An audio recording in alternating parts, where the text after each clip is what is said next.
दोस्तों master class of share market इसकी series चल रही है और आज है इसका episode number 25। Friends, I hope कि आपको कैप्सूल के रूप में यहां पर जो मैं नॉलेज दे रहा हूं आपको शेयर बाजार में आपकी जर्नी शुरू करने में बिल्कुल मदद करेगा और आप किसी भी कंपनी को फिर उसके बाद आराम से आप उसकी एनालिसिस कर पाएंगे।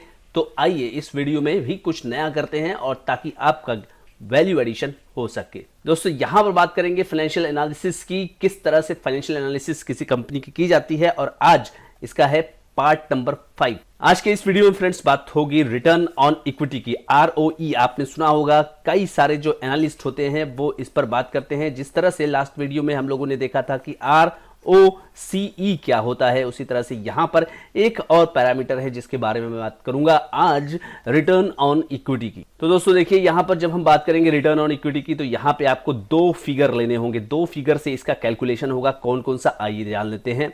तो सबसे पहला जो फिगर है दोस्तों यहां पर होगा नेट प्रॉफिट का। नेट प्रॉफिट आप जानते हैं, एक तो होता है ऑपरेटिंग प्रॉफिट जिसके बारे में हम लोगों ने कल बात की थी। ऑपरेटिंग प्रॉफिट, ऑपरेटिंग प्रॉफिट क्या होता है? जैसे कि मान लीजिए आपने 100 रुपए का माल बेचा, ठीक है। अब माल को बनाने की लागत थी 40 रुपए। माल को बनाने की लागत मतलब केवल वो जितने रुपए का बना, राइट। तो यहां पर आपकी ऑपरेटिंग प्रॉफिट हो गई 60 रुपए। अब माल को बेचने की लागत हो गई 30 रुपए, ठीक है। यानी कि कर्मचारी भी आप रखे हैं, ब्रांच वगैरह आपने खोल रखा है, सारा कुछ खर्चा वर्चा निकाल करके आपको बचता है। इंटरेस्ट वगैरह अगर मान लीजिए आपने लोन दिया हुआ है, सब इसमें 30 रुपए में शामिल हो जाएगा और डेप्रिसिएशन वगैरह लगा करके आपको बचेगा 30 रुपया, ठीक है। तो दोस्तों लास्ट में जो 30 रुपीज आपको बचा, ये हो जाता है net profit, right. Net profit, शुद्ध लाभ जिसको बोलते हैं हम लोग, जिसके लिए कि आपका बिजनेसमैन जो है वो काम करता है। टैक्स वगैरह सब कुछ देने के बाद ये बच रहा है, ठीक है। दूसरा चीज यहां पे जो दूसरा फिगर है दोस्तों वो है share holders fund. Share holder fund कैसे निकालेंगे? टोटल एसेट्स ले लेंगे और टोटल लायबिलिटीज ले लेंगे, दोनों को करेंगे माइनस, तो आपका आ जाएगा शेयर होल्डर्स फंड। यानी कि शेयर होल्डर ने कितना पैसा जो है कैपिटल के रूप में यहां पर दे करके कंपनी को रखा हुआ है, ये आ जाएगा। अब ये रहा इसका फॉर्मूला दोस्तों। नेट प्रॉफिट ले लिया आपने और उसको आप डिवाइड करेंगे शेयर होल्डर फंड से और फिर उसके बाद जो आपका रिजल्ट आएगा उसको आप यहां पर मल्टीप्लाई करेंगे 100 से, तो आपको मिलेगा रिटर्न ऑन इक्विटी। यानी यहां नेट प्रॉफिट आप जो कमा रहे हैं उसका संबंध आप देख रहे हैं शेयर होल्डर के फंड से। यानी कि शेयर होल्डर ने जो भी कैपिटल आपको दिया हुआ है बिजनेस को रन करने के लिए, उस कैपिटल को आपके यूज करने के बाद आप कितना नेट प्रॉफिट, कितना पैसा कमा करके शेयर होल्डर को दे रहे हैं, तो वो चीज यहां पर निकल करके सामने आती है। देखिए, हाई ROE अगर है तो ये दिखाता है कि कंपनी किस तरह से कैपिटलाइज कर रही है इसकी इक्विटी पर। यानी कि इक्विटी क्या है? शेयर होल्डर का पैसा। शेयर होल्डर के पैसे को प्रयोग करके कंपनी किस तरह से रिटर्न जनरेट कर रही है। इसके पहले ROC में क्या था? ROCE में जो है पूरा का पूरा कैपिटल था, share holder funds plus long term capital दोनों का यहां पे था और उसका संबंध ऑपरेटिंग प्रॉफिट से केवल होता है। अब दोस्तों जैसा कि आपने देखा कि यहां पर ROE में नेट प्रॉफिट लिया जाता है और साथ ही साथ उसका कंपैरिजन जो है वो कंपनी के इक्विटी से यानी कि शेयर होल्डर्स के फंड से किया जाता है। अब उसके बाद आपको ये अंदाज तो लग ही गया होगा कि जितना ज्यादा नेट प्रॉफिट हो उतना ही अच्छा रहेगा और ROE उससे जो है इंपैक्टेड होगी और ज्यादा से ज्यादा आ जाएगी। दोस्तों यहां पर मैं आ गया हूं स्क्रीनर पर और स्क्रीनर पर मैंने खोल रखा है सन फार्मा। आप देखिए इसकी ROE क्या है, 16.7%। यानी कि रिटर्न ऑन इक्विटी जितना पैसा लगा हुआ है उस पर 16.7% जनरेट करके कंपनी अपने शेयर होल्डर्स को दे रही है। अब दोस्तों स्क्रीनर पर मैंने खोल रखा है अल्ट्राटेक सीमेंट, काफी दिग्गज और बड़ी कंपनी है। 12.2% का यहां पे ROE जो है जनरेट करके कंपनी दे रही है। फिलहाल प्राइवेट सेक्टर का एक दिग्गज bank Kotak Mahindra bank, Kotak Mahindra bank 15% का ROE अपने निवेशकों को यानी कि शेयर होल्डर्स को जनरेट करके दे रही है। अब दोस्तों एक मुश्किल में फंसा हुआ बैंक यस बैंक, यहां केवल 3.18%, क्योंकि यहां पे समस्या है, तो 3.18% की ROE कंपनी अपने शेयर होल्डर्स को दे पा रही है। दोस्तों ITC की बात करें, FMCG की दिग्गज कंपनी, ROE देखिए 28.4%। यहां पे ROE आपको जबरदस्त कंपनी देते हुए नजर आ रही है। दोस्तों नए जमाने की कंपनी अभी हाल ही में कंपनी जो है लिस्ट हुई, हाल ही में कहने का मतलब 2 साल तो कम से कम हो ही गए होंगे। कंपनी आरओई के फ्रंट पर काम करते हुए नजर आ रही है। अभी प्रॉफिटेबल जस्ट हुई है, थोड़ी सी बहुत प्रॉफिट है कंपनी के पास, तो यहां पे आपको वो साफ नजर आएगा 1.12% ओनली आरओई फ्रॉम जोमेटो। तो दोस्तों इस वीडियो में आपने देखा कि किस तरह से आरओई कैलकुलेट की जाती है और मैंने कुछ दिग्गज कंपनी, बड़ी लार्ज कैप कंपनियों को आपके सामने रखा और साथ ही साथ एक ट्रबल कंपनी जो कि यस बैंक है उसको भी रखा और साथ ही साथ नई कंपनी जोमेटो को भी रखा, ताकि आपको एक फ्लेवर मिल सके कि आरओई किस तरह से इंपैक्ट करती है, परफॉर्मेंस से किस तरह से लिंक है। बड़ी कंपनियां जो है वो आराम से आरओई जनरेट करने में सफल हो जा रही हैं। जो कंपनी अच्छा परफॉर्म नहीं कर रही है, किसी स्कैंडल में फंसी, उसके बाद देखिए उसकी हालत क्या हुई। और जो कंपनी अभी हाल ही की लिस्टेड है और अभी हाल ही में प्रॉफिटेबल हुई है, तो आप समझ सकते हैं कि उसका नेट प्रॉफिट वगैरह कम होगा और इक्विटी बेस ज्यादा होने की वजह से वहां पे आरओई आपको कम नजर आएगा। तो कुल मिलाकर के आपको यह देखना है कि हाई आरओई वाली कंपनी होनी चाहिए,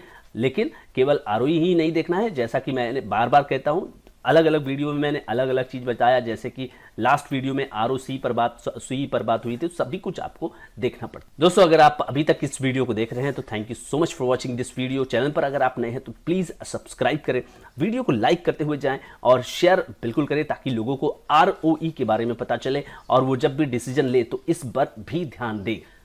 फ्रेंड्स कमेंट करके बताइए कि वीडियो कैसा लग रहा है और किस तरह से इसको और इंप्रूव किया जा सकता है। Thank you so much friends. दोस्तों master class of share market इसकी सीरीज चल रही है और आज है इसका एपिसोड नंबर 26। दोस्तों अभी तक आपने काफी कुछ नॉलेज जो है अब तक के 25 एपिसोड में ले लिया होगा और मुझे श्योर है कि आप इन 25 वीडियो से आपकी जो क्लियरिटी हुई होगी किसी कंपनी को एनालाइज करने की, वो काफी बढ़ गई होगी। और अगर नहीं हुई है तो फिर से आप उन सबको देखिए और उसके बाद अगर कोई आपसे कहे कि ये कंपनी ले लो, वो कंपनी ले लो, तो आपकी समझ, आपका जो अंडरस्टैंडिंग है ना मार्केट का, वो काफी ज्यादा जो है वो बदल चुका होगा। इसकी तो मैं यहां पे गारंटी ले सकता हूं, लेकिन ये है कि आप उस वीडियो को देखिए और उसको समझिए। तो दोस्तों आज की वीडियो में बात करेंगे कि किस तरह से हम फाइनेंशियल एनालिसिस कर रहे हैं और उसका आज है पार्ट 6। और दोस्तों वो टॉपिक रहेगा अर्निंग पर शेयर का। कंपनियां जब अर्न करती है ना, यानी कि वो पैसा जो कि घर ले जाना होता है और उस पैसे को टैक्सेस वगैरह देने के बाद जब हम बोलते हैं नेट प्रॉफिट, और उस पैसे को पर शेयर होल्डर जब हम विभाजित करते हैं यानी डिस्ट्रीब्यूट करते हैं, तो उसको हम बोलते हैं अर्निंग पर शेयर। देखिए इसको कैसे कैलकुलेट किया जाता है, इसमें पूरी अंडरस्टैंडिंग आपको मैं देता हूं। देखिए सबसे पहले आपको जो फिगर चाहिए वो नेट प्रॉफिट का चाहिए। इसके पहले आरओसीई के कैलकुलेशन में और आरओई के कैलकुलेशन में आपने देखा था कि किस तरह से इसमें ऑपरेटिंग प्रॉफिट की जरूरत हो रही थी और यहां पर नेट प्रॉफिट की जरूरत हो रही थी। तो आपको यहां पर क्लैरिटी हो गई है, मुझे लगता है कि अगर नहीं हुई है तो आप आरओसी और आरओई वाला वीडियो प्लीज जाकर के उसको देख लीजिएगा, तो आपको ऑपरेटिंग प्रॉफिट क्या होता है और नेट प्रॉफिट क्या होता है वो पता चल जाएगा। ओवरऑल मैं आपको फिर से यहां पे ये बता दूं कि नेट प्रॉफिट वो होता है जिसमें सब कुछ, सारे टैक्सेस वगैरह, इनकम टैक्स, कॉर्पोरेट टैक्स जो है, कॉर्पोरेट टैक्स घटाने के बाद जो पैसा बचता है एट लास्ट, उस पैसे को हम बोलते हैं जो कि बिजनेसमैन के पास, कंपनी के पास लास्ट में बचता है। Right friends. अब दूसरा फिगर इसमें चाहिए प्रेफरेंस डिविडेंड। अगर कंपनी ने प्रेफरेंस शेयर जारी किया है, जी हां दोस्तों, अगर कंपनी ने प्रेफरेंस शेयर जारी किया है तो प्रेफरेंस शेयर होल्डर्स को डिविडेंड जो दे दिया जाता है, उस डिविडेंड को नेट प्रॉफिट में से आपको हटाना पड़ता है, ताकि आपका जो शेयर होल्डर है उसके लिए जो नेट प्रॉफिट बचा रहे उसकी कैलकुलेशन हो जाए। तो कोई भी आपका जो प्रेफरेंस डिविडेंड है उसका आपको यहां पे जानकारी होना जरूरी है। तीसरी चीज, number of shares outstanding. Number of shares outstanding यानी कि कंपनी ने कितने शेयर इशू किए हुए हैं आज के डेट तक, वो वाला फिगर आपको चाहिए होगा। अब नंबर ऑफ शेयर जब आप जारी करेंगे, मतलब कैलकुलेट करेंगे, तो आपको कुछ चीजों का ध्यान रखना पड़ेगा। आपको बेसिक जो है नहीं बल्कि डाइल्यूटेड एक वर्ड आता है, ये आपको ध्यान में रखना पड़ेगा कि डाइल्यूटेड शेयर होल्डर्स के नंबर्स आपके पास होने चाहिए। अब डाइल्यूटेड क्या होता है, देखिए कंपनी अब जो बेसिक शेयर होल्डर्स हैं उसके अलावा बहुत सारे लोगों को शेयर जो है वो जारी करती है, ये ध्यान रखिएगा आप। जैसे कि कंपनी अपने कर्मचारियों को एम्प्लॉय स्टॉक ऑप्शन ईसॉप के अंतर्गत शेयर देती है, तो वो सारे शेयर्स जो है नंबर ऑफ शेयर्स को बढ़ाते हैं, उनको हम बोलते हैं डाइल्यूटेड। और भी चीजें हैं जैसे कि आइए देखते हैं। तो जैसा कि मैंने कहा, एनी डाइल्यूशन, किसी भी तरह का कोई डाइल्यूशन मतलब होता है मिलावट। कंपनी के पास 100 शेयर है, कंपनी ने 2 शेयर और जारी कर दिए किसी को, कंपनी ने 5 शेयर उसके बाद और किसी को जारी कर दिए, तो टोटल कंपनी के पास 107 शेयर हो जाएंगे ना। देखिए होता क्या है कि प्रेफरेंस शेयर्स, डिबेंचर्स जो है, कभी कभी क्या होता है कंपनी इन्हें ऐसे जारी करती है और बोलती है कि ये कुछ समय के बाद जो है कन्वर्टिबल हो जाएंगे। कन्वर्टिबल यानी इक्विटी में कन्वर्टेड हो जाएंगे, ये ध्यान रखिएगा। डिबेंचर है, 1000 रुपए का डिबेंचर का फेस वैल्यू है और किसी ने जो है उसमें 1 लाख लगाया, तो कंपनी कहती है कि 1 लाख हम देंगे नहीं, इंटरेस्ट देते रहेंगे, और 10 साल के बाद क्या होगा कि ये आपका बन जाएगा शेयर, उसका एक रेशियो में वो शेयर बन जाएगा। उसी तरह से प्रेफरेंस शेयर को कंपनी कहती है कि वो नॉर्मल इक्विटी शेयर हो जाएगा। तो इस तरह के चीजों को जब कंपनी कन्वर्ट करती है तो बेसिक जो आपका शेयर होल्डिंग पैटर्न होता है वो डाइल्यूट हो जाता है, यानी कि बढ़ जाएगा। 100 अगर आपका शेयर है तो प्लस होगा ना, तो वही बात है यहाँ पे कि डाइल्यूटेड इक्विटी की बात आप कर रहे हैं। दोस्तों उसी तरह से कंपनी ई शॉप के रूप में शेयर जारी करती है। ई शॉप वाला शेयर उसको मिलता है जो कंपनी का इंप्लॉई होता है। इंप्लॉई जो कि लंबे समय तक अगर कंपनी के साथ जुड़ा हुआ है तो उसका कोई मोटिवेशन लेवल कंपनी जो है वो बढ़ाना चाहती है, तो कंपनी उसको शेयर देती है। वो शेयर जो है लॉक्ड होते हैं, कुछ समय के बाद ही उसको इंप्लॉइज बेच सकते हैं। ESOP option, employee stock option इसको बोला जाता है, इसमें भी शेयर दिया जाता है। यानी क्या हो जाएगा, कंपनी का नंबर ऑफ शेयर्स जो है वो बढ़ जाएगा। इसको ध्यान आपको रखना पड़ेगा। तो दोस्तों इस तरह से आपके पास जो है 3 फिगर चाहिए। नेट प्रॉफिट अगर कोई प्रेफरेंस डिविडेंड है तो, अगर नहीं है तो कोई बात नहीं, अगर है तो जरूर आपको इसको नेट प्रॉफिट से माइनस करना पड़ेगा, और जो भी फिगर आएगा उसको आपको नंबर ऑफ शेयर्स आउटस्टैंडिंग, जैसा कि मैंने बताया क्या क्या चीजें उसके अंदर शामिल होगी शेयर में, वो आपको उससे डिवाइड करना होगा। इस तरह से आपके पास आ जाएगा अर्निंग पर शेयर, EPS। अब दोस्तों अर्निंग पर शेयर जितना ज्यादा हो उतना ही अच्छा है, ठीक है। अब आपने एक कंपनी के शेयर में पैसा लगाया, 1000 रुपया मार्केट भाव से आपने उसमें पैसा लगाया। मान लीजिए एक कंपनी ए है, उसमें अर्निंग पर शेयर 10 रुपए है, वहीं 1000 रुपया लगाने पर दूसरी एक कंपनी है वो अर्निंग पर शेयर 50 रुपए जनरेट कर रही है, तो इसका मतलब है कि आपकी सेकेंड कंपनी बी वो ज्यादा अच्छी मानी जाएगी। दोस्तों यहां पर मैंने स्क्रीन किया हुआ है सन फार्मा का डिटेल, आप देख सकते हैं कई सारे डिटेल्स हैं उसमें। EPS देखिए यहां पे सन फार्मा 43.3 यहां चल रहा है, मार्केट कैप इसका 4,67,000 करोड़ रुपए है, तो काफी बड़ी कंपनी है। बाकी अब तक मैंने आपको क्या समझाया वो देखिए। ROCE आपको समझा दिया है 17% है, ROE 16.7% है। दोस्तों अभी आपके सामने रिलायंस मैंने खोल के रखा हुआ है, उसका EPS 102 रुपए है पर शेयर। एक शेयर जो है इस समय 3000 रुपए के आसपास है एक शेयर। ROCE 9.61 और ROE 9.25, तो एक बहुत बड़ी कंपनी है, तो उस लिहाज से यहां ठीक है। मार्केट कैप 20 लाख करोड़ रुपए का। दोस्तों यहां पर मैंने पतंजलि का स्क्रीनर खोला हुआ है और आप देख सकते हैं पतंजलि 26 रुपए पर शेयर अपने शेयर होल्डरों को रिटर्न कमा करके दे रही है। 61,000 करोड़ रुपए की कंपनी हो चुकी है। 65 के पी मल्टीपल, अभी इसके बारे में मैंने आपको नहीं बताया है, मैं आपको बाद की वीडियो में बताऊंगा।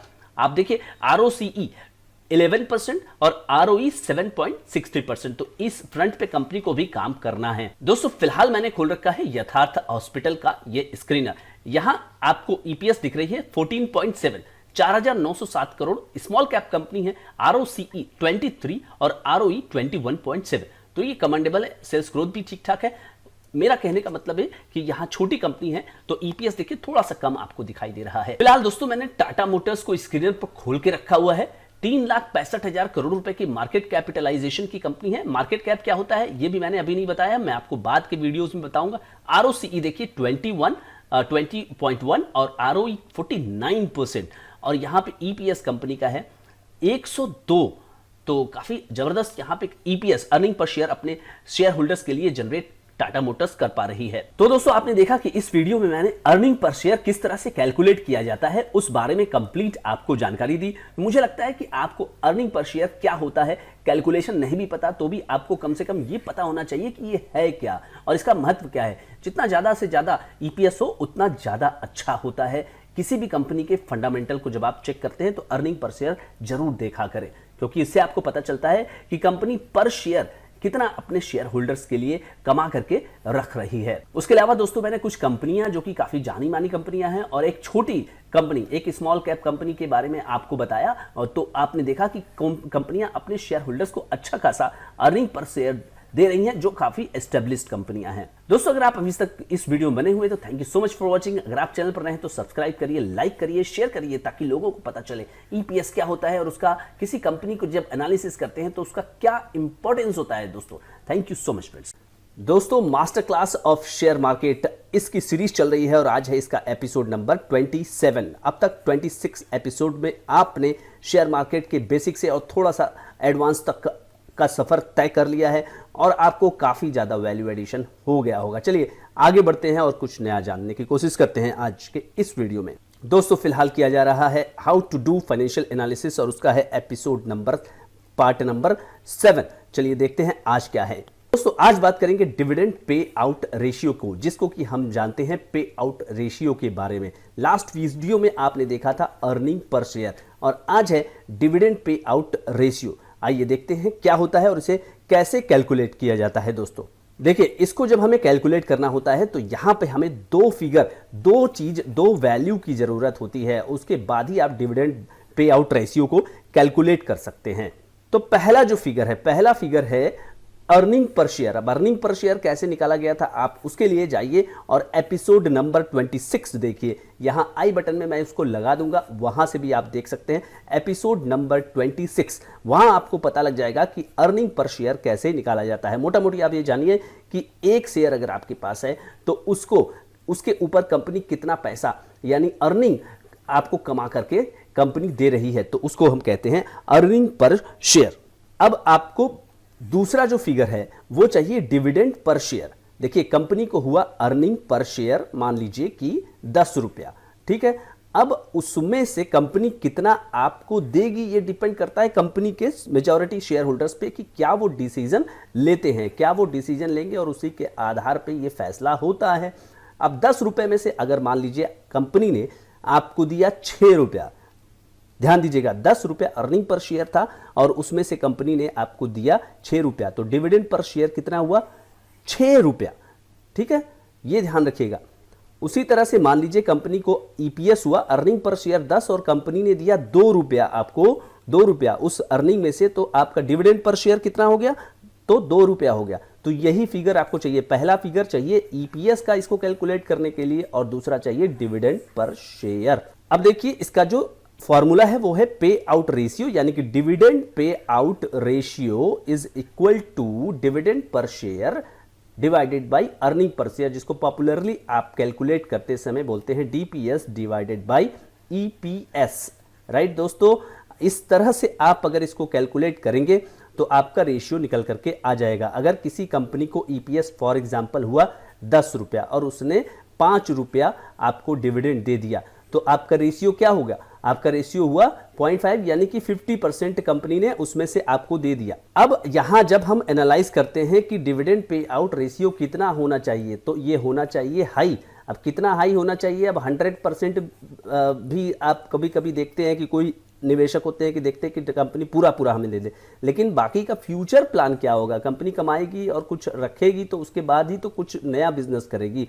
तो ये भी जरूरी नहीं कि 100% ही कंपनी दे दे और कंपनी को देना भी नहीं चाहिए, हाई होना चाहिए। मान के चलिए 40% से लेकर 60% के रेंज में अगर आपको मिल जाता है ईपीएस में से डीपीएस, तो it's a good one. High पे आउट रेशियो क्या इंडिकेट करता है? हाई पे आउट रेशियो का मतलब यह है कि कंपनी के पास पैसा है तभी तो वो दे रही है। कई बार क्या होता है कि कंपनी जो है आपको बिजनेस कर रही होती है और उसके बाद जो है उसके पास कैश नहीं होता, लेकिन कैश है तभी तो आपको, देखिए डिविडेंड का जो पेमेंट होता है ना, वो पेमेंट कैश के रूप में आपके अकाउंट में आता है। आपके पास अगर शेयर होंगे तो आपने देखा होगा कि डिविडेंड कहाँ आता है, आपके बैंक अकाउंट में आता है और कैश में आता है और वहां से आप उसको निकाल सकते हैं। तो कंपनी के पास कैश होगा भाई, तभी तो वो दे सकती है आपको। और अगर कंपनी कम डिविडेंड पेमेंट कर रही है, इसका मतलब कंपनी दिखा तो रही है ईपीएस और उसके बाद अर्निंग्स और टैक्सेस भी दे रही है, लेकिन कंपनी हो सकता है कि उसका जो रेवेन्यू है वो क्रेडिट में हो, कैश फ्लो ना हो।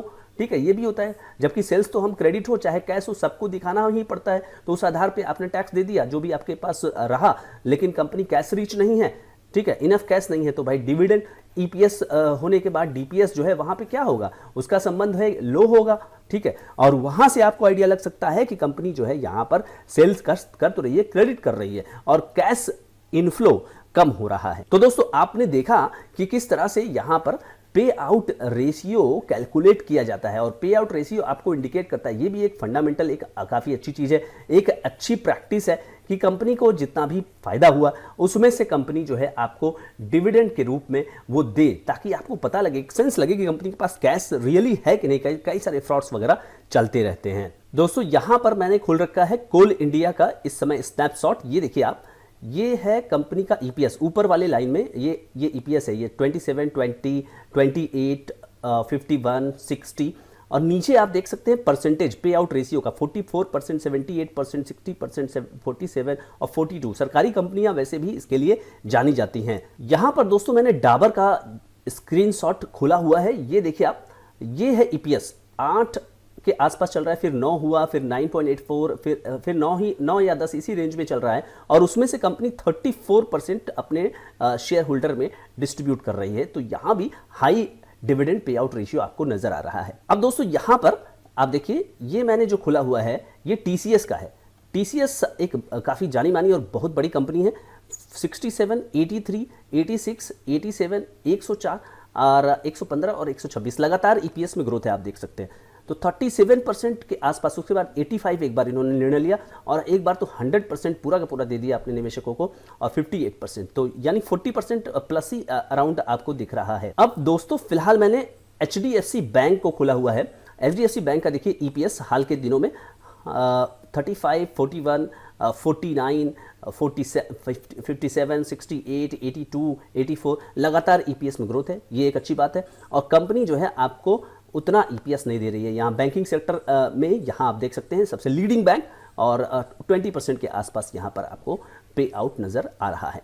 दोस्तों जब पे आउट रेशियो की बात की जाती है तो ये भी हम आपको ध्यान में रखना पड़ता है कि वो जो कंपनी है वो किस सेक्टर की है। जैसे अगर बात करेंगे पीएसयू की, तो पीएसयू जो है वो ज़्यादा डिविडेंड देने के लिए ज़्यादा जाते हैं, तो पे आउट रेशियो वहाँ पे हाई होना ही है। और प्राइवेट सेक्टर की बात करेंगे, अब जैसे मैंने बैंकिंग सेक्टर की सबसे बड़ी कंपनी की बात की, तो वहाँ पे आउट रेशियो आपने 20% ही देगा और उसी हिसाब से आपको बाकी कंपनियों को भी जज करना पड़ेगा। तो दोस्तों इस वीडियो में फिलहाल इतना ही। Thank you for watching this video. अगर आप इस चैनल पर नए हैं तो सब्सक्राइब करिए, लाइक करिए और शेयर करिए और ऐसे और भी वैल्यू एडिशन के लिए इस चैनल पर बने रहें। Thank you so much friends. दोस्तों master class of share market इसकी सीरीज चल रही है और आज इसका है एपिसोड नंबर 28। अब तक 27 एपिसोड में आपने काफी कुछ देखा और काफी कुछ वैल्यू एडिशन आई होप कि आप लोगों को मिला होगा। चलिए इस वीडियो से शुरू करते हैं 28वां एपिसोड। तो फिलहाल बात करेंगे फाइनेंशियल एनालिसिस में पार्ट नंबर 8 की। पार्ट 7 तक आपने जो है देखा कि किस तरह से फाइनेंशियल एनालिसिस की जाती है और उसमें 1 बाय 1 हम आप लोगों को लेकर के यहाँ पे चल रहे हैं। आज देखते हैं कुछ नया जानते हैं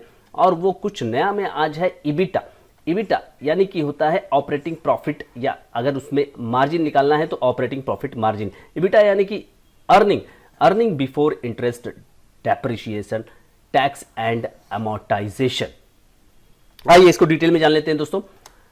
तो earning before interest, depreciation, tax and amortisation, यानी कि आपने मान के चलिए कि 100 रुपए का माल बेचा, ठीक है। अब 100 रुपए का माल बेचने के बाद उस माल को बेचने की लागत थी 40 रुपए, ध्यान दीजिएगा। अब आपके पास बचा 60 रुपया, ठीक है। तो 60 रुपए के बाद अगर मान लीजिए आपने लोन लिया हुआ है 10 रुपए, उसमें इंटरेस्ट आपको देना है, डेप्रिसिएशन का 5 रुपये आपको लगाना है और उसके बाद एमोर्टाइजेशन का 2 रुपये आपको लगाना है, मान लीजिए 5 रुपये ही लगाना है, तो यहाँ पे 20 रुपये हो गया। और उसके बाद आपसे सरकार टैक्स लेगी 30 रुपये, तो आपके पास बचेगा 30 रुपये, ठीक है। तो ये होगा आपका नेट प्रॉफिट। लेकिन यहाँ पर इन सारी चीज़ों को आपको कंसीडर नहीं करना है। बस यहाँ पर आपको कंसीडर क्या करना है, आपको ये कंसीडर करना है कि 100 रुपए का आपका माल था और 40 रुपए उसकी कॉस्ट थी और उसके बाद आप उसको घटा दीजिए, आपका यह आ जाएगा 60 रुपीज़, यानी कि अकाउंटिंग की भाषा में इसको बोलते हैं ग्रॉस प्रॉफिट दोस्तों। तो ग्रॉस प्रॉफिट की बात यहाँ पर मैं कर रहा हूँ और ये हो जाता है। अब आप एक क्वेश्चन आपके दिमाग में आ रहा होगा कि अमोर्टाइजेशन ये क्या होता है, डेप्रिसिएशन क्या होता है। देखिए डेप्रिसिएशन जो है वो टेंजिबल एसेट्स पे लगाया जाता है, जैसे कि लैंड पे लगा दिया गया या बिल्डिंग पे लगा दिया गया या मशीनरी पे लगा दिया गया। मतलब आपको अलाउ होता है कि आप अपनी प्रॉफिट को कम करके फिर कम टैक्स दे, लैंड एंड बिल्डिंग, इस तरह की चीज़ों पर आपको लगता है डेप्रिसिएशन। और अगर आपके पास कोई ऐसा एसेट्स है दोस्तों, अगर आपके पास कोई ऐसा एसेट्स है जो इनटेंजिबल है, जैसे कि आपने पेटेंट ले रखा है, ठीक है, कॉपीराइट ले रखा है तो उस पर एमोर्टाइजेशन लगता है। तो इस आधार पे मतलब कहने का मतलब है कि डेप्रिशिएशन तो कोई ऐसी चीज़ नहीं है, ये तो नॉन कैश एक्सपेंसेस होता है, कोई ऐसा खर्च नहीं होता है कि जो आपके पॉकेट से जाता है। इसलिए ये वाला अर्निंग यानी कि इबिटा जो है आपका निकालना ज़्यादा इंपॉर्टेंट तो है, जिससे कि आप कंपेयर कर सके। क्योंकि देखिए किसी कंपनी का डेप्रिशिएशन कुछ होगा, किसी कंपनी का टैक्स रेट कुछ और होगा, किसी कंपनी का इंटरेस्ट कुछ और होगा, क्योंकि लोन वो लोग अलग अलग मात्रा में लेते हैं और अलग अलग मात्रा में उनके पास एसेट्स होते हैं। तो आप अर्निंग से उनको कंपेयर कर सकते हैं कि किस तरह से उनकी अर्निंग बढ़ रही है या घट रही है। अब एक और चीज़ आप ध्यान रखिएगा कि ईबिटा जब आप बात करते हैं तो ईबिटा में अदर इनकम को आप मत लीजिए। अदर इनकम का मतलब क्या है, जैसे अगर कोई कंपनी जो है सॉफ्टवेयर बेचती है, ठीक है, और सॉफ्टवेयर बेचते बेचते उसके पास काफ़ी सारा कैश जो है एक्यूमुलेट हो गया। अब इस कैश को मान लीजिए कि फिक्स डिपॉजिट उसने बैंक में कर दिया, या इस कैश से कुछ लैंड बैंक क्रिएट कर लिया। अब फिक्स डिपॉजिट किया तो इंटरेस्ट मिला, लैंड अगर खरीद लिया तो उसको अगर किराए पे चढ़ा दिया तो उससे क्या मिलेगा, उससे रेंट मिल जाएगा। तो ये कंपनी का मेन बिजनेस नहीं है, ठीक है। बिजनेस जो कंपनी का है वो क्या है दोस्तों, वो कंपनी का जो बिजनेस है वो है सॉफ्टवेयर बेचना, सॉफ्टवेयर बनाना और सॉफ्टवेयर बेचना। तो सॉफ्टवेयर वाला बिजनेस से जो अगर अर्निंग होगा उसी को यहां पे अर्निंग माना जाएगा, अदर इनकम को यहां माना नहीं जाएगा। इसको ऑपरेटिंग प्रॉफिट भी बोलते हैं, ये ध्यान रखिएगा। ऑपरेटिंग प्रॉफिट या अकाउंटिंग की भाषा में अगर हम बात करेंगे तो ग्रॉस प्रॉफिट भी बोलते हैं। ये अकाउंटिंग के टर्मिनोलॉजी हो गए ग्रॉस प्रॉफिट, और ऑपरेटिंग प्रॉफिट ये जो है हमारे मार्केट की भाषा के अंदर ये आता है। तो दोस्तों यहाँ पे आपने ये देख लिया कि operating profit margin, operating profit क्या होता है। अब यहाँ पे हम लोगों को कैलकुलेट क्या करना है, ऑपरेटिंग प्रॉफिट मार्जिन रेशियो। अब आप इबिटा लेकर के आ गए या ऑपरेटिंग प्रॉफिट, उसको आप डिवाइड करिए रेवेन्यू के फिगर से, यानी कि सेल्स के फिगर से, और उसके बाद जो आपको मिलेगा उससे आप 100 से मल्टीप्लाई कर दीजिए। यानी कि आपका ये जो रेशियो है सेल्स की तुलना में आपको बताता है कि आपकी ऑपरेटिंग प्रॉफिट कितनी रही। स्वाभाविक सी बात है कि आपकी हाई मार्जिन ये ज़्यादा जरूरी है होना, ठीक है। अगर मान लीजिए किसी कंपनी का यहीं पर 40% है और किसी कंपनी का 60% बच रहा है, तो बाकी खर्चों को करने में 60% वाली कंपनी को आसानी होगी एज कंपेयर टू 40% वाली कंपनी को, जिसका कि डायरेक्ट कॉस्ट ही 60 रुपये है या 60% है, यहाँ डायरेक्ट कॉस्ट है 40, ठीक है। लेकिन दोस्तों अब सवाल ये उठता है कि आपके सामने मार्केट में इस समय बहुत सारी कंपनियां हैं जो लॉस मेकिंग है, क्या आप उन सबका ऑपरेटिंग प्रॉफिट निकाल पाओगे? बिल्कुल ऊपर से आप निकाल पाओगे। देखिए नेट प्रॉफिट इनका नहीं है, लेकिन ऑपरेटिंग प्रॉफिट के फ्रंट पर ही अगर ये कंपनियां अगर कभी भी नेट प्रॉफिट तो नहीं दिखा रही हैं, अभी फिलहाल नहीं दिखा रही है, लेकिन अगर इनके अंदर रिवाइवल अगर जरा सा भी आ रहा है, किसी भी तरह का अगर रिवाइवल का कोई संकेत है ना दोस्तों, तो इनके ऑपरेटिंग प्रॉफिट से ही आपको मिलेगा। तो आप ये ध्यान रखिएगा कि अगर पेटीएम जैसी कंपनियां अगर नुकसान में हैं तो उनके ऑपरेटिंग प्रॉफिट को आप लगातार देखिएगा किस तरह से वो इंप्रूव हो रहे हैं, और उसी के आधार पे वो बाद में नेट प्रॉफिट जनरेट करने लगेंगे। दोस्तों फिलहाल मैंने सीई इन्फोसिस्टम यानी मैप माई इंडिया का यहाँ पे स्क्रीनर खुला हुआ है, और आप देख सकते हैं यहाँ पर ऑपरेटिंग प्रॉफिट जो है कंपनी का 157 करोड़ है। अब मैं मार्जिन की तरफ आपको ले चलता हूं। ऑपरेटिंग प्रॉफिट मार्जिन की तरफ मैं आपको लेकर के आया हूं, और इस कंपनी का ऑपरेटिंग प्रॉफिट मार्जिन है 40.2%, तो अच्छा खासा है मैप माई इंडिया।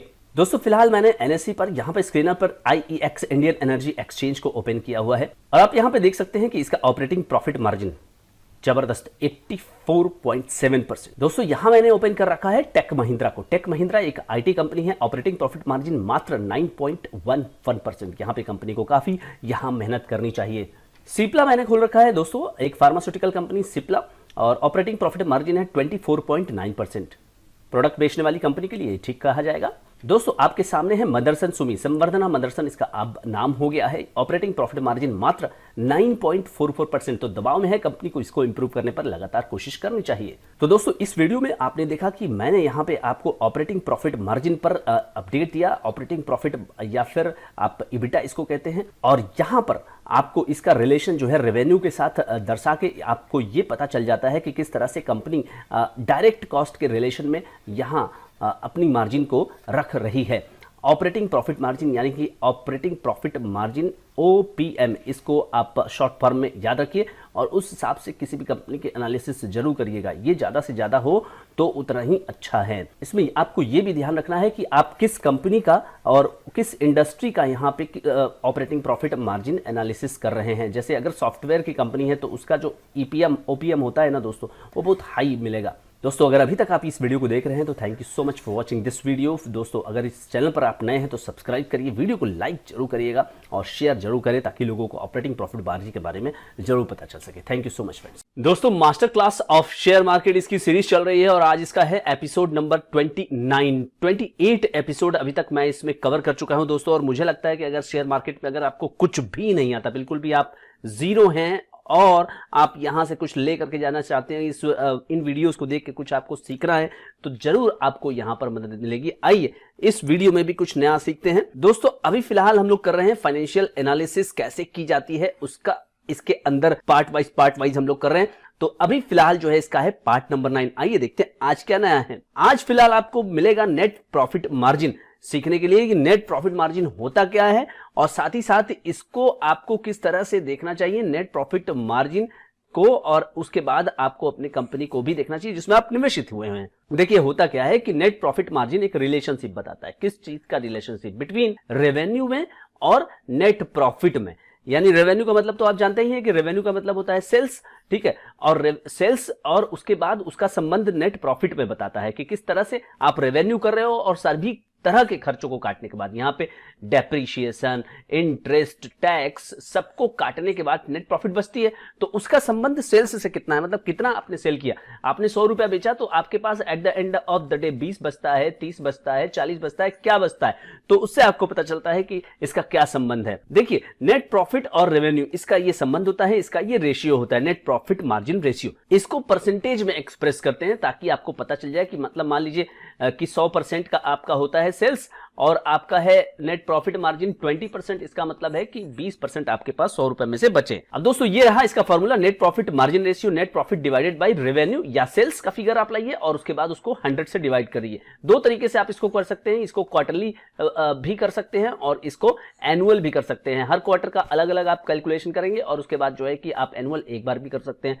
यानी नेट प्रॉफिट का फिगर आपको चाहिए, एक फिगर ये हो गया और दूसरा फिगर आपको हो गया रेवेन्यू का। दोनों को आप डिवाइड करेंगे, नेट प्रॉफिट को डिवाइड करेंगे रेवेन्यू से और उसके बाद आपको 100 से जो भी रिजल्टेंट आया उसको आप 100 से इसको मल्टीप्लाई कर देंगे तो आपको चीजें क्या मिल जाएंगी, परसेंटेज में आपको पता चल जाएगा कि नेट प्रॉफिट का जो रेशियो है वो कितना है, ऊपर है नीचे है, क्या है। देखिए फ्रेंड्स होता क्या है कि आपको चाहिए क्या, आपको चाहिए हायर नेट प्रॉफिट मार्जिन। अगर ज्यादा नेट प्रॉफिट मार्जिन, देखिए मान लीजिए कोई कंपनी का नेट प्रॉफिट मार्जिन 5% है और किसी कंपनी का नेट मार्जिन प्रॉफिट जो है वो 12%, तो ऑब्वियसली यहाँ पे सेल्स की तुलना में आपके पास 7% ज्यादा बच रहा है कंपनी बी के पास, तो ये बेटर हो गई। दोस्तों फिलहाल स्क्रीन पर मैंने एप्टस इंडिया एक हाउसिंग फाइनेंस कंपनी है, उसका यहाँ पे स्क्रीन खुला हुआ है। सारे पैरामीटर्स आप यहाँ पे देख सकते हैं जिनको हमने अभी तक डिस्कस किया, आरओसी, आरओई वगैरह सब देखा हुआ है। यहाँ पे जो लेटेस्ट है वो है net profit margin latest quarter का आप देखिए यहाँ पे 43.5% है। दोस्तों आपके सामने यहाँ पर मैंने खुला हुआ है आईटीसी, तो आईटीसी का लेटेस्ट जो क्वार्टर का नेट प्रॉफिट मार्जिन है वो ये देखिए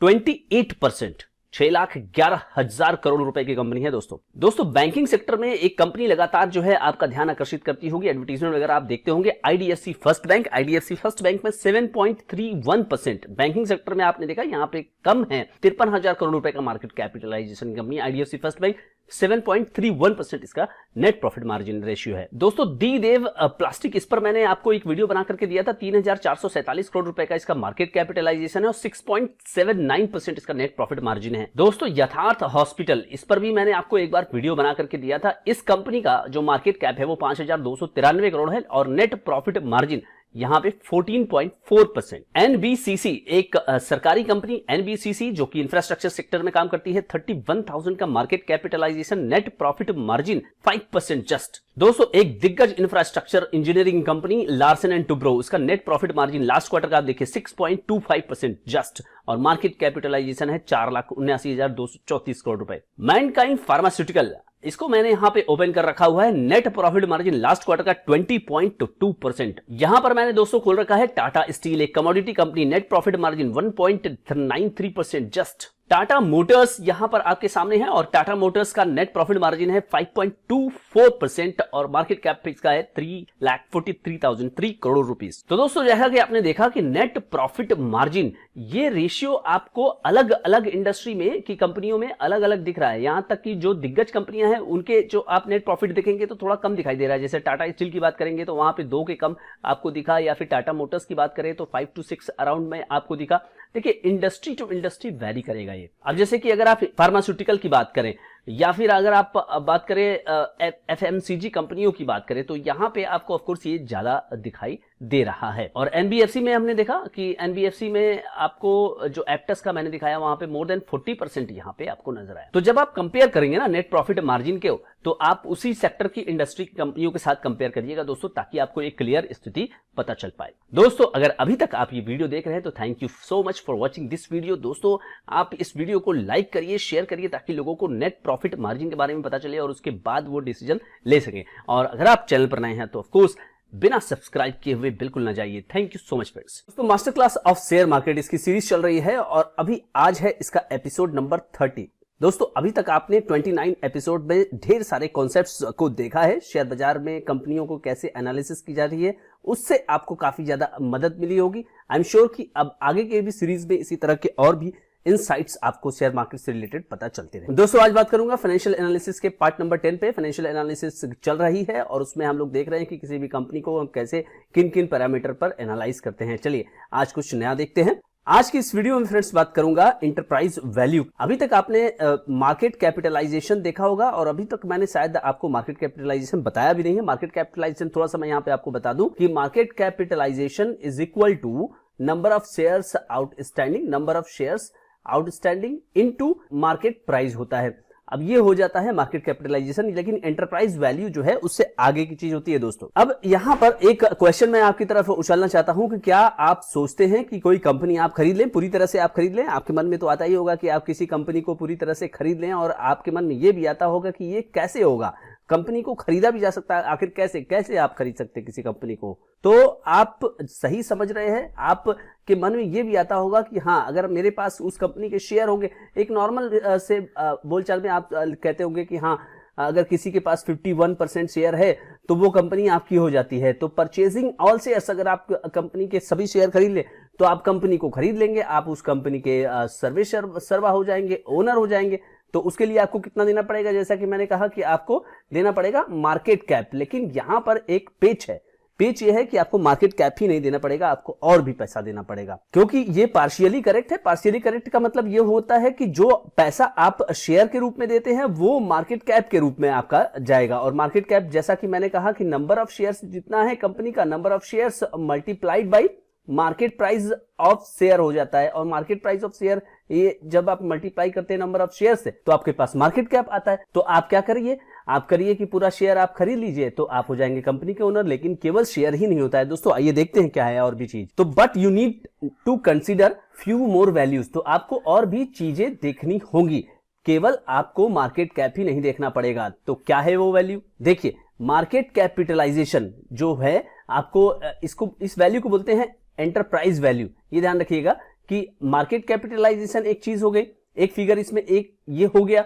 दूसरा है market value of all debt, वो आप जोड़ेंगे और उसके बाद आप क्या करेंगे कि कंपनी के पास जो भी कैश है वो माइनस आप कर देंगे, ठीक है? तो उससे एंटरप्राइज वैल्यू आपकी निकल आएगी। अब आप सोचिए कि आप ये क्यों जो है आप प्लस कर रहे हैं। देखिए जब भी आप कंपनी खरीदते हैं तो कंपनी के साथ जो है कंपनी का एसेट्स तो आता ही आता है, कंपनी का लोन भी तो आपका आएगा, आपको कंपनी का लोन भी तो पेमेंट करना होगा, ये ध्यान रखिएगा आपको। तो आपके पास अगर कंपनी का एसेट्स भी आ रहा है तो कंपनी का लोन भी आ रहा है, तो आपको कॉस्टिंग क्या पड़ी? आप मार्केट कैपिटल आपने शेयर ले लिया, लेकिन आपको अल्टीमेटली कंपनी का लोन भी तो चुकाना होगा, तो डेट भी आप ध्यान में रखिए। उसी तरह फ्रेंड्स अगर आप अब ये समझिए कि किसी कंपनी का मार्केट कैपिटलाइजेशन एम कैप को आपने ध्यान में रखते हुए कंपनी का जो है शेयर ले लिया और कंपनी के पास कुछ फ्री कैशेस पड़े हुए हैं। मान लीजिए कि आपने 1000 करोड़ रुपया मार्केट कैप के रूप में दिया और कंपनी के पास 50 करोड़ रुपया पड़ा हुआ है, तो आपको नेट कॉस्टिंग क्या पड़ी? आपको 950 करोड़ तो पड़ा। अब आपको मैं एक फैक्ट बताता हूं कि ड्यूरिंग बियर मार्केट जो होता है एंटरप्राइज वैल्यू नेगेटिव या जीरो भी हो सकता है। वो कैसे होता है? देखिए इसमें मार्केट कैपिटलाइजेशन का बड़ा जो है योगदान है। मार्केट कैप प्लस डेट आप जोड़ते हैं और अगर कोई कैश है तो आप क्या करते हैं, उसको उससे घटा देते हैं, ठीक है?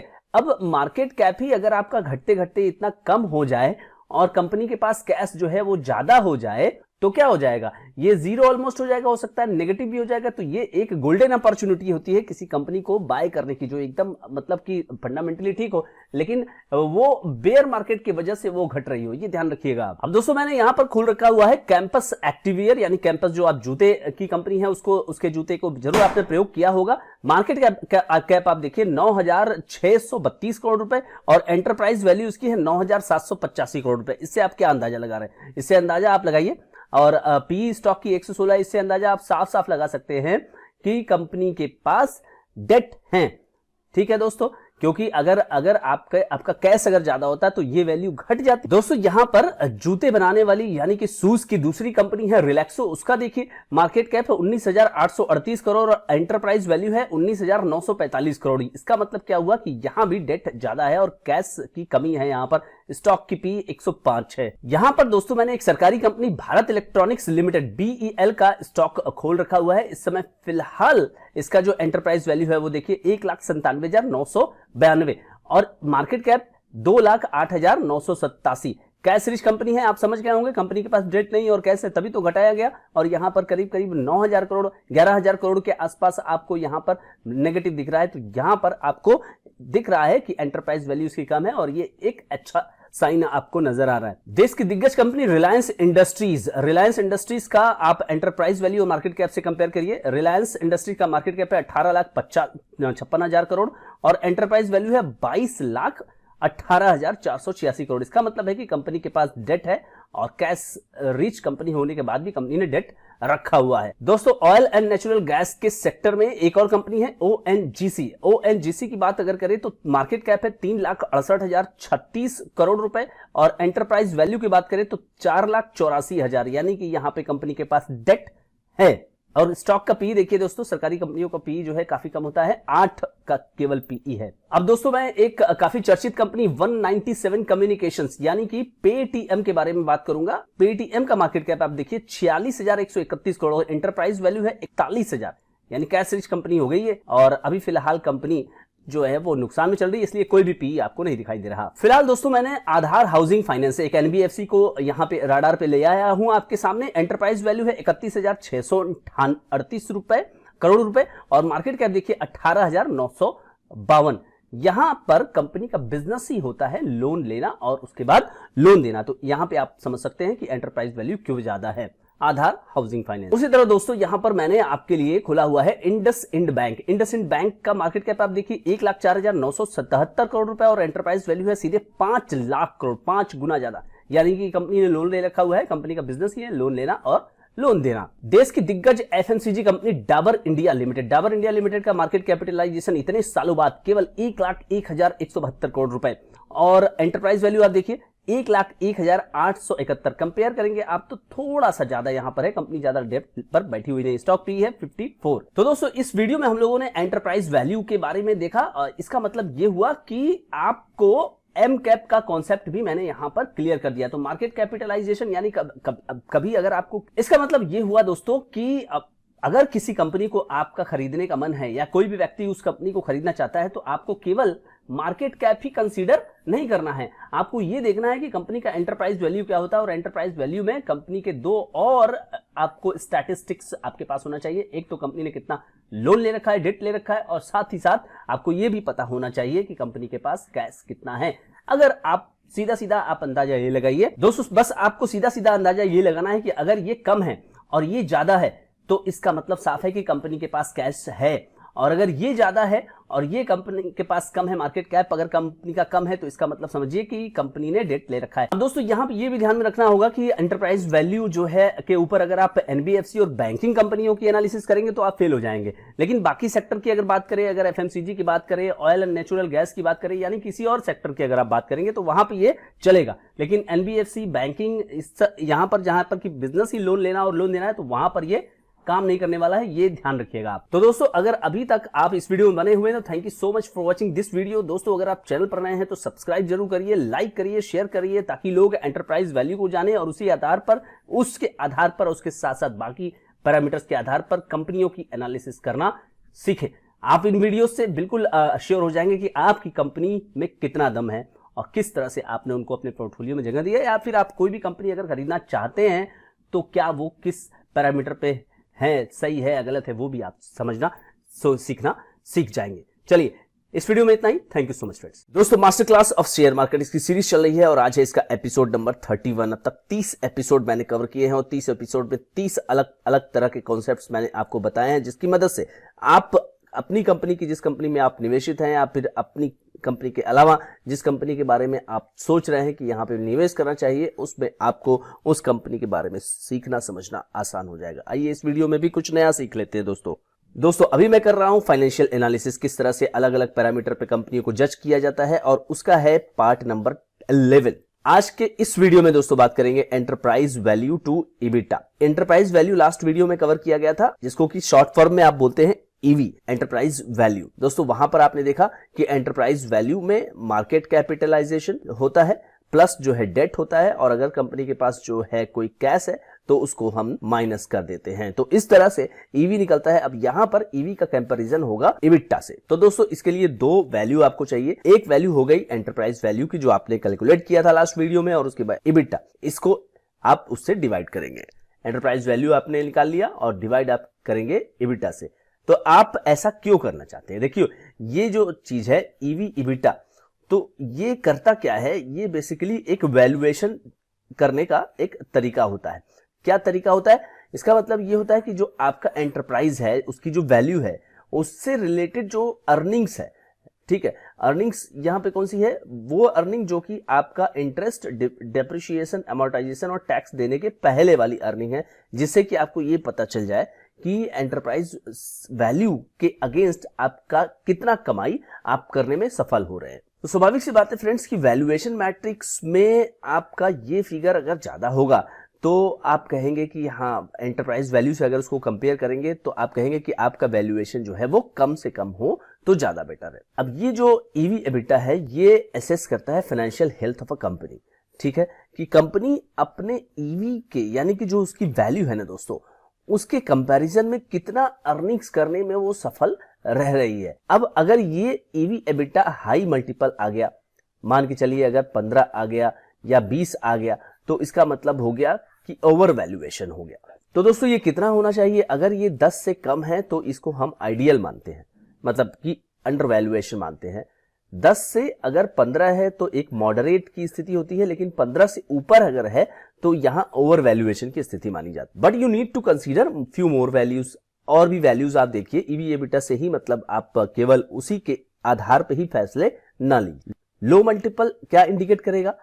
Under valuation. हाई मल्टीपल क्या इंडिकेट करेगा? Over valuation. इससे करेंगे क्या? इससे करते यह है कि आप सेम सेक्टर की कंपनी की तुलना कर सकते हैं कि उसका वैल्यूएशन मैट्रिक्स क्या है। दोस्तों यहां पे मैं ब्रोकिंग सेक्टर की कंपनियों को आपको दिखाऊंगा। देखिए यहां इसका जो एंजल वन है उसका मैंने ग्राफ खोल रखा हुआ है, स्क्रीनर खोल रखा हुआ है। तो एंटरप्राइज वैल्यू इसका 16,872 करोड़ और 24,000 करोड़ इसका मार्केट कैप है, यानी कंपनी के पास कैश है। ईवी इबिटा की बात करेंगे तो वो 8 है, तो यहां पर ये अच्छे वैल्यूएशन पर आपको मिल रहा है। उसी तरह से आप स्टॉक पी देखेंगे, अभी शायद मैंने अभी ये वीडियो नहीं बनाया है, स्टॉक पी पर 18 का है। दोस्तों बात करेंगे आनंद राठी वेल्थ लिमिटेड की। एंटरप्राइज वैल्यू है 16,872 करोड़ और ईवी एबिटा इसका 43 है। तो आनंद राठी यहाँ पे आप क्लियरली देख रहे हैं कि महंगा है। दोस्तों अब मैंने शेयर इंडिया को खोल रखा हुआ है। शेयर इंडिया का ईवी एबिटा आप देखिए 7.11, तो शेयर 7.11 के साथ यहाँ वैल्यूएशन ठीक है। मार्केट कैप 6,526 करोड़ और एंटरप्राइज वैल्यू देखिए वो उससे कम है, यानी कैश रिच कंपनी है। यहां मैंने 5 पैसा को खोल रखा हुआ है दोस्तों आपके लिए। 5 पैसा कैपिटल लिमिटेड, और ये छोटी कंपनी है। एंटरप्राइज वैल्यू इसकी 376 करोड़ रुपए है और ईवी एबिटा की बात करेंगे 3.17, अंडर वैल्यूएशन शो कर रहा है। स्टॉक पी के लेवल पर अगर आप बात करेंगे तो ये थोड़ा सा महंगा लगेगा।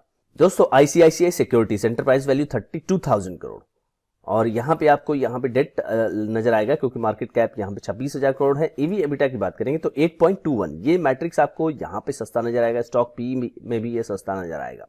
दोस्तों मोतीलाल ओसवाल को मैंने यहाँ खोल रखा हुआ है और आप देखेंगे कि इसका जो ईवी एबिटा है वो स्लाइटली 10 के ऊपर है, 11 है और एंटरप्राइज वैल्यू 51,000 करोड़ और यहाँ मार्केट कैप है 49,000 करोड़, यानी कि डेट यहाँ पर है। अब दोस्तों प्रूडेंट कॉर्पोरेट सर्विसेज, यहां पर एंटरप्राइज वैल्यू 10,628 करोड़ है और ईवी एबिटा की बात करेंगे तो 45, ये काफी ज्यादा हाईली वैल्यूड है, ग्रोथ स्टॉक है। तो शुरू में मार्केट यहाँ पर आपको प्राइस देता हुआ नजर आ रहा है। 69 का पी भी है। तो दोस्तों आपने देखा कि ईवी एबिटा से जब आप कंपेयर कर रहे हैं तो आपको एक वैल्यूएशन मैट्रिक्स मिलता है, और वैल्यूएशन का जो सबसे पॉपुलर वैसे पैरामीटर है वो तो पीई रेशियो होता है, लेकिन इसके साथ भी आप एक बार एक सेंस लेने की कोशिश करते हैं कि किस तरह से आपका एंटरप्राइज वैल्यू, आपका अर्निंग्स बिफोर इंटरेस्ट, डेप्रिसिएशन और टैक्स के पहले किस तरह से जनरेट करने में सफल रहा है। इस वैल्यूएशन मैट्रिक्स से आप एक सेक्टर की कंपनी को आसानी से कंपेयर कर सकते हैं, लेकिन बाकी और भी वैल्यूएशन फैक्टर्स पर भी ध्यान देना जरूरी है। केवल इसी पर ही आपको स्टिक नहीं रह जाना है, लेकिन आपको एक सेंस जरूर मिल जाएगा कि किस तरह से कंपनी का वैल्यूएशन चल रहा है। 10 से नीचे है तो वो एक अंडर वैल्यूएशन है, 10-15 है तो एक आइडियल सिचुएशन, एक मॉडरेट वैल्यूएशन है, और 15 से अगर ऊपर चल रहा है तो वहां ओवर वैल्यूएशन की स्थिति मानी जाती है। लेकिन अगर ग्रोथ स्टॉक है और हाल ही की कंपनी है और तेजी से बढ़ रही है तो वहां पर थोड़ा वैल्यूएशन को हमें रिलैक्स करना पड़ेगा। तो दोस्तों अभी तक अगर आप ये वीडियो देख रहे हैं तो thank you so much for watching this video. Subscribe करें इस चैनल को, लाइक करें, शेयर करें इस वीडियो को, ताकि लोगों को ईवी एबिटा के बारे में पता चल सके। Thank you so much friends. दोस्तों master class of share market की सीरीज चल रही है, आज है इसका एपिसोड नंबर 32। फाइनेंशियल एनालिसिस कैसे करें, कंपनी को कैसे पढ़ें, कंपनी कैसी है, उसका फंडामेंटल कैसा है और किस तरह से कंपनी को कुंडली खोली जाती है, उसमें हम लोग सीख रहे हैं, और उसका है आज पार्ट नंबर 12 फ्रेंड्स। 11 पार्ट तक आपने किस तरह से देखा होगा अलग अलग कॉन्सेप्ट, और उसके बाद आपका सोचने समझने का तरीका जो है कंपनी को लेके बिल्कुल ही बदल गया होगा, और उसी हिसाब से आप कंपनी की एनालिसिस किया करें। और ये नहीं कि कोई भी बता दिया आपको कि ये टिप है और टिप के आधार पे अगर आप कोई भी निर्णय लेंगे तो आपके साथ गड़बड़ ही हो जाएगा। चलिए आज इस वीडियो में कुछ नए कॉन्सेप्ट को देखते हैं। दोस्तों आज इस वीडियो में बात करेंगे free cash flow. Free cash flow एक ऐसी फंडामेंटल चीज है जिसका मतलब साफ है कि कंपनी के पास कितना पैसा है, how much money that the company is having after deducting all expenses. ठीक है, जिससे कि कंपनी जो है कुछ भी कर सकती है, अपना एक्सपेंशन कर सकती है, या फिर अपना जो डेट है वो जो चल रहा है उसका जो पेमेंट है वो कर सकती है। मतलब कुल मिलाकर के एक सेफ्टी की चीज जो होती है उसे बोलते हैं फ्री कैश फ्लो। तो amount of cash generated by A business. देखिए कंपनी जो है क्या करती है, कोई भी सामान बेचती है, सेल्स होता है, तो सेल्स दो प्रकार का होता है, एक तो हो गया क्रेडिट सेल्स और दूसरा हो गया कैश सेल्स। तो क्रेडिट सेल्स जो है बाद में कन्वर्ट हो जाता है कैश सेल्स में। तो कैश से हमें मतलब होता है ना, यानी कि ओवरऑल जब भी माल बिकेगा तो कैश जो जनरेट हो जाएगा, और कितने दिन में जनरेट होगा वो तो अलग का विषय है, लेकिन कैश की यहां पर बात हो रही है कि फ्री कैश जो होता है कैश जनरेटेड होता है बिजनेस से, और बिजनेस क्या करती है, कोई भी सामान को बेचती है। अब कैश को जो है सर्टेन अमाउंट से हमें एडजस्ट करना पड़ता है, और उसके बाद ही हम उसको बोलते हैं फ्री कैश।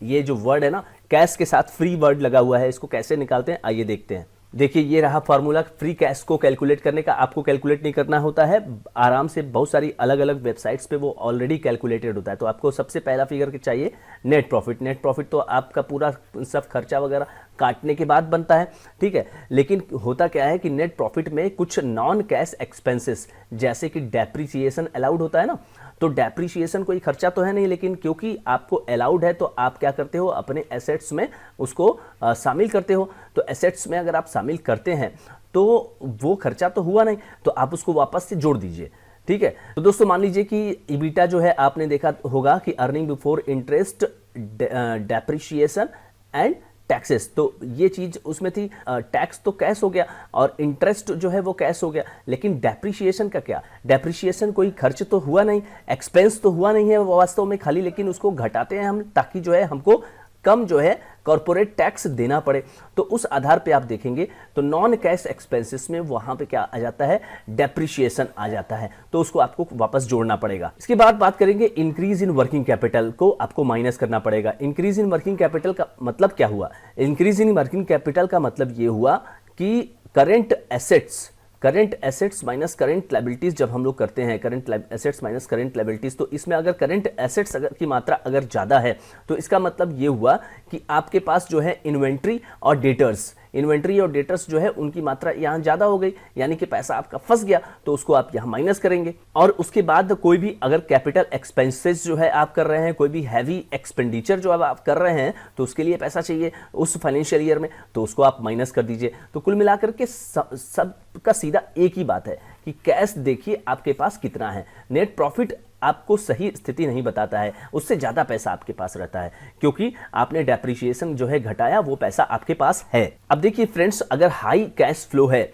यानी कि फ्री कैश फ्लो अगर आपका ज़्यादा है तो इसका मतलब है कि अगर आपके पास डेट है तो एनी टाइम अगर डेट को पेमेंट करने की स्थिति आती है तो कंपनी के पास कैपेबिलिटी रहती है, कैपेसिटी रहती है, कंपनी उसका आराम से पेमेंट कर सकती है। If company does not have डेब्ट, अगर कंपनी के पास डेट नहीं है तो फ्री कैश फ्लो पूरी तरह से आपका सरप्लस हो जाता है और वो आपके एक्सपेंशन के प्लान्स जो भी होंगे ना दोस्तों, उसमें कंपनी प्रयोग कर लेगी। तो आपका डेट नहीं है और आपके पास कैश है तो ऐसी कंपनी सोने पर सुहागा जैसी हो जाती है। अब इन्वेस्टर जो है कंसीडर किसे करें?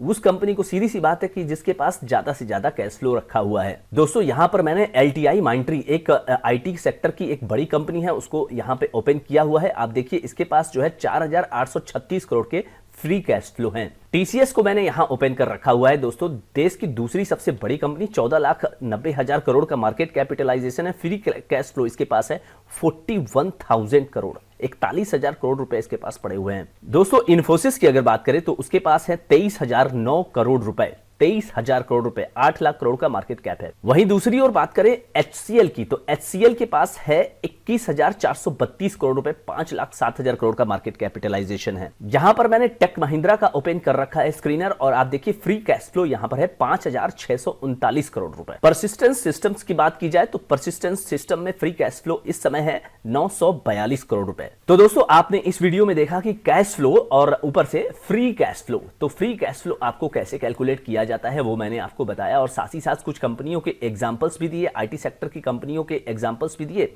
जिसमें कि उस एग्जांपल से आपको पता चला कि कौन सी कंपनी के पास कितना जो है फ्री कैश फ्लो रखा हुआ है। दोस्तों जब भी किसी कंपनी के एनालिसिस की जाती है ना तो बहुत सारे पैरामीटर्स होते हैं, उसके आधार पे आप उन कंपनियों की एनालिसिस करते हैं। कोई एक सिंगल जो पैरामीटर होता है उसके आधार पे आप नहीं कर सकते, तो उनमें से एक पैरामीटर फ्री कैश फ्लो का भी है और उसके आधार पे आप कंपनी को जज करते हैं।